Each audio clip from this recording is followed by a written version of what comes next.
So why don't we have manufacturing plants in America?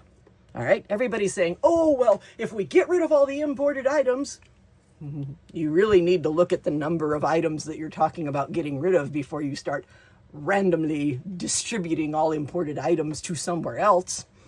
I know, baby bear. Mommy's upset, so you're in here trying to make her happy. I know. You know your mommy's upset. Yes, baby bear. But I'm doing this. Why don't we have factories in America? All right? We did. There was a time that there was factories in America. There was a time that the items that you bought did come from close by. All right? You could buy corn oil from America. You probably can still buy corn oil from America. Sorry, baby bear. I know those noises scare you. Whoops! But this, which is trending all over the place and has been for years, is not an American product. America doesn't grow olives. We don't have the climate for it. And if we do have the climate for it, those trees aren't very old, and there aren't very many of them.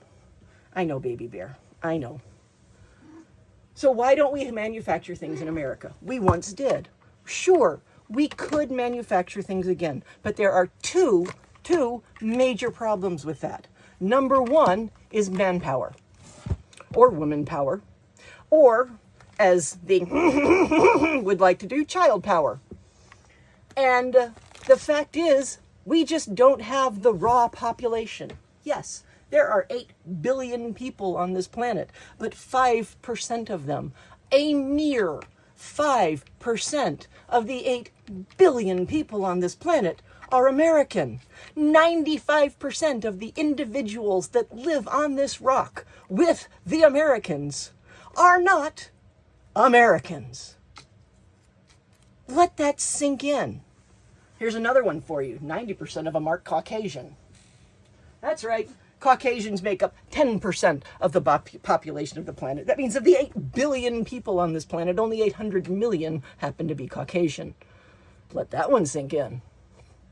Moving on. Why don't we manufacture things in America? We just don't have the manpower. We don't have a city that has 100,000 people in it that are specifically able to go and manufacture iPhones in a plant. We don't have a city that has 100,000 idle hands in it. And that's the number of hands that are needed to manufacture iPhones. Now, everything else that needs to get manufactured also needs hands on it. You can't manufacture combs in the same plant that you manufacture iPhones in the same plant that you manufacture baby wipes.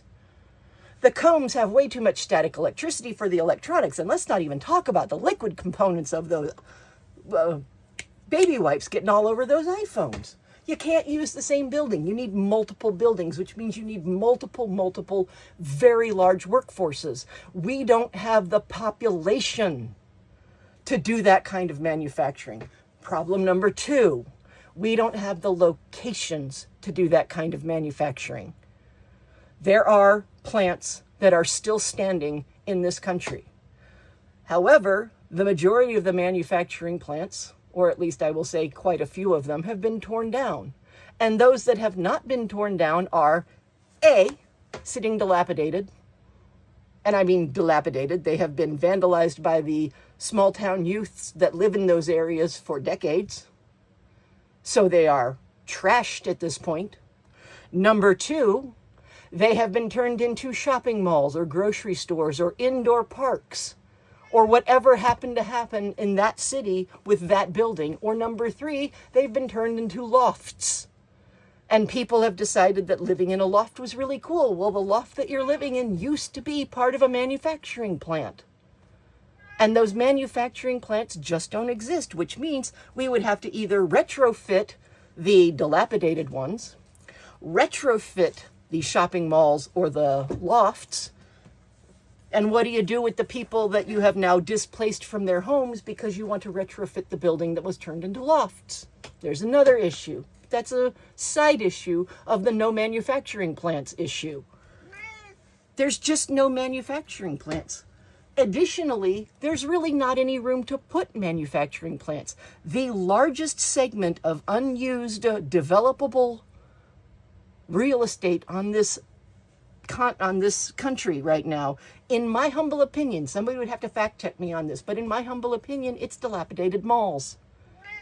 You could turn the malls with a lot of retrofitting into a manufacturing plant, but at least you already have the building. If you don't use a mall, you have to find a place that you can put an insanely large building to manufacture things in. The other option is all of these places that are currently being used as distribution centers could be fit more easily. You don't have to so much retrofit as in just fit with all of the materials that you would need to put them into manufacturing plants. But the problem there is, oh, apparently my phone is scaring Baby Bear. Whoa, sorry. And I'm not going to edit this, so you're just stuck looking at it. Sorry about that. Apparently my phone scared my cat and he batted at it. He had a big scare yesterday. He hasn't recovered yet. Anyway, so when you're trying to not retrofit these plants with these materials that you need in order to turn them into manufacturing plants like box rollers and assembly lines and conveyor belts, guess where all those items come from? China. So not only do we not have the land to put any factories, the size factories that we need, we don't have the materials to retrofit the factories that are already standing and are still amazingly standing, and we don't have the ability to import the items that would be necessary to make those places into manufacturing buildings. Your wallet is empty as long as that is determined to try and recreate a time that A, never actually existed, because the good old times were not always good. Thank you, the great Billy Joel. Number two, if anything similar to that ever did exist, it existed on the backs of repression and inequality in every aspect of social culture, such as gender equality, race equality, sexual preference equality. None of those things existed in this time that doesn't exist, but he, in his head, thinks he does. To be fair, that is actually a bonus in his eye, but it's not in our or the world's eye. Most Americans are perfectly fine with having diversity.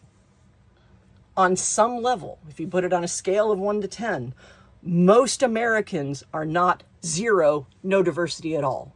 Most Americans are somewhere between 0.5 and 10. Let that sink in. And the final reason that we can't go back to it is because in the 1950s, there were 1 billion people on this planet. 1/8 of the number of people who are alive today. We can't go back to a time like that because there are too many people on this planet for that time to ever exist again.